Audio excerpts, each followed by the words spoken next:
आज के विशेष अवसर पर एक बहुत महत्वपूर्ण आपको बात बताना चाहता हूं। जो आपको छोटा और नीच मानते हैं, उन्हें जब जब ये देश चलाने का मौका मिला, एक बार जब मौका मिला तो उन्होंने बौद्ध भिक्षुओं के सर काटे।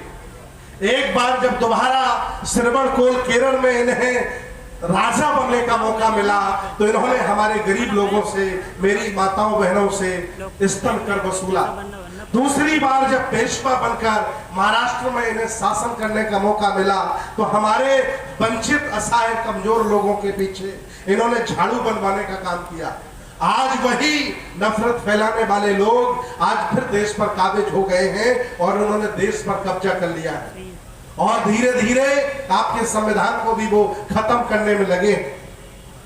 आपस में मैत्री करें और मिलजुल करके आगे बढ़े। मैं दावे के साथ कहता हूं, अभी संविधान 75 साल का हुआ है, 25 साल और बाकी है। 100 साल होते होते आप देश के पुनः शासक होंगे, प्रधानमंत्री होंगे। लेकिन हिम्मत मत हारिएगा। बहुत लोग हमें हताश और निराश मिलते हैं, मुझे कहते हैं कि कहां बनते जी चक्कर में आप पड़े। ये सुधरने वाले नहीं है।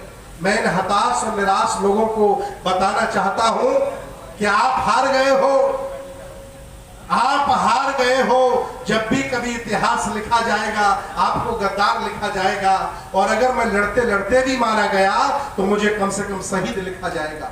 इसलिए गद्दारी का काम मत करिए, हिम्मत मत हारिए। मेरे पुरखे उस जमाने में लड़ते रहे, आज हम सब लोग मिलकर के रहेंगे और फिर उनकी संस्कृति को आगे बढ़ाएंगे, बुद्ध के दर्शन को आगे बढ़ाएंगे। मैं बहुत बहुत धन्यवाद देता हूं बुद्धिस्ट सोसाइटी ऑफ इंडिया के राष्ट्रीय अध्यक्ष डॉक्टर भीमराव यशवंतराव जी ने। हमने संविधान रथ बनाने की मुहिम चलाई। पैसा हम लोगों के पास बहुत नहीं होता है, बौद्ध भिक्षु है, दान का ही स्रोत होता है। बुद्धिस्ट सोसाइटी ऑफ इंडिया ने हमें दान दिया। इन्होंने बंबई से मुझे 2-2.5 लाख रुपया भेजा। मुझे बहुत अच्छा लगा कि कम से कम मुंबई से इन्होंने मेरी वेदना को समझा और रथ बनाया। बाहर खड़ी है गाड़ी, बन करके तैयार हो गई और गांव-गांव, गली-गली जब तक 1 करोड़ संविधान नहीं पहुंचा दूंगा तब तक शांत नहीं बैठूंगा। गाल बजाने वाले बहुत लोग मिलेंगे। 1 घंटे के भाषण में एक मंच पर भारत को बौद्धमय बना देते हैं। इनसे कहा जाए कि गांव-गांव चलो तो इनकी जान निकल जाती है। ऐसे लोगों की बहुत कमी है जो मेहनत करना चाहते हैं, बल्कि लंबी-लंबी बातें करके लोगों को खुश करना चाहते हैं। आज हमें परिश्रम करना पड़ेगा, मेहनत करना पड़ेगा। 125 करोड़ लोग भारत में बहुजन हैं। 1 करोड़ की जिम्मेदारी हमने ले ली। अब 124 संगठन निकल के आ जाए, बाकी 124 करोड़ की जिम्मेदारी ले ले। घर घर हम संविधान पहुंचा लेंगे, लोगों को तैयार कर लेंगे और सामाजिक लड़ाई, धार्मिक लड़ाई, आर्थिक लड़ाई और राजनीतिक लड़ाई भी हम जीतेंगे। जो हमारे नेता हैं, जो हमारी विचारधारा के हैं, उनको हम आगे बढ़ाएंगे, उनका सपोर्ट करेंगे, उनको वोट भी देंगे, उनको नोट भी देंगे। इन्हीं संकल्प के साथ मैं बहुत बहुत आभार प्रकट करता हूँ।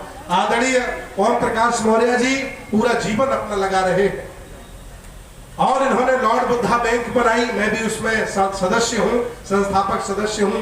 मैं आप लोगों से निवेदन करता हूं उसको भी प्रमोट करिए ताकि वो खड़ी हो जाए। और महाभेषज गुरु तथागत भगवान बुद्ध को नमन करते हुए सदगुरु कबीर, सदगुरु रविदास, राष्ट्रपिता ज्योतिबा फुले, माता सावित्रीबाई फुले, हम सबके मसीहा बोधिसत्व बाबा साहब डॉक्टर अंबेडकर।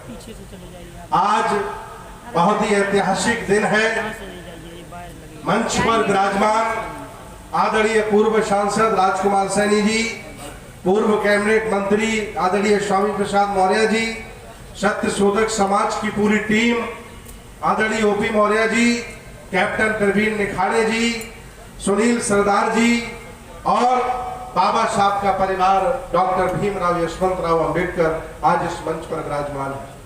आज हम लोगों ने सत्यशोधक समाज को 150वां स्थापना दिवस मनाया। विचार करिए आपके पुरखे किस लेवल के मेधावान थे, किस लेवल के संगठनकार थे कि आज के 150 साल पहले उन्होंने एक संगठन बनाया और उस संगठन में जो वसीयत लिखी उन्होंने, सभी लोग सत्यशोधक समाज के बारे में पढ़ते हैं। लेकिन कभी वसीयत पढ़िएगा सत्य शोधक समाज की वसीयत जो उन्होंने अपने सत्य शोधक समाज के मेंबरों के बीच में लिखी।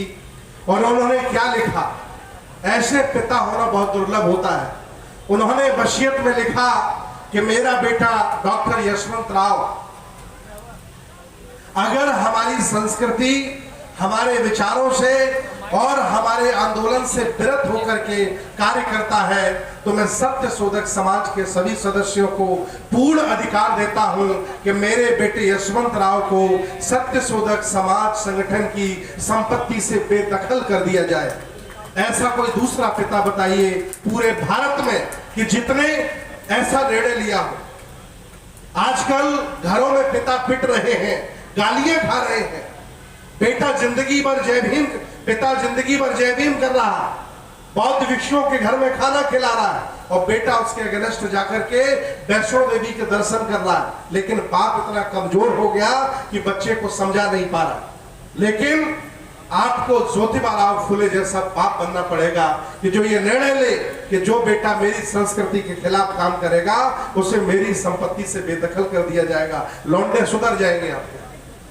बहुत लोग हमसे कहते हैं कि भंते जी हमारी समझ में तो आ गया लेकिन लड़का नहीं मान रहा है। लड़का तभी मानेगा जब ज्योतिबा राव, राष्ट्रपिता ज्योतिबा राव फुले जी का आप निर्णय लेंगे। आज कैसे हम कहें कि आप बहादुर हैं, जो हमारे पुरखे गिनती के 4-5 उंगलियों पे आप गिन सकते हैं, वो जितना बड़ा संघर्ष करके व्यवस्थाएं खड़ी करके चले गए। आज हम लाखों संगठन वाले, हजारों अध्यक्ष, राष्ट्रीय अध्यक्ष, सारे लोग मिलकर के उनके दिए हुए अधिकारों को नहीं बचा पा रहे हैं। इससे ज्यादा लानत और क्या हो सकता है इस पूरे बहुजन समाज पर। आज मैं आपसे विशेष निवेदन करना चाहता हूं कि जब बुरा वक्त होता है तो बहुत दूर दूर के विचार हो फिर भी मैत्री हो जाती है। आज मैं निवेदन कर रहा हूं कि SC, ST, OBC माइनॉरिटी जो वंचित समाज है, जो कमेरा समाज है,